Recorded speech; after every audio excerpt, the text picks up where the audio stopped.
บ่จะได้สู้บางคนตอนนี้บ่เคยวิดีโอนี้มองประมาณจุยคำมันปราพบางคนตอนนี้บ่จะมวยยำตอนนี้บ่ประกองตึกพเนจได้บางคนบ่จุดจัดนะบ่รสชีวิตเอ็มบางคนบ่จุ่มนี้มันยำ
จิตมันมาพวงปาก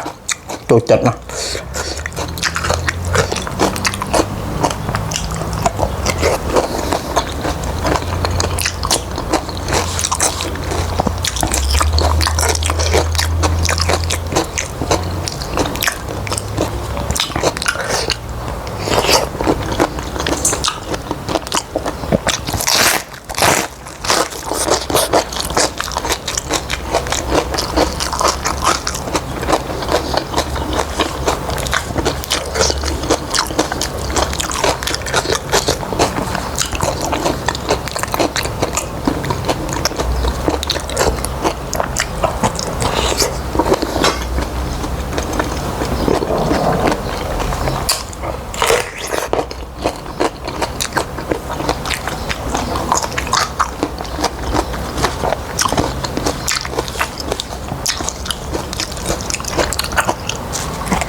บ่ายังน่าสมอบคุณสำหรับการตามรายระบบของเนี่ยบ่าสมบูรณ์ผมกำลังช่วยกดไลค์กดเซฟเนี่ยมือผมบางคนตกเนี่ยบ๊ายบาย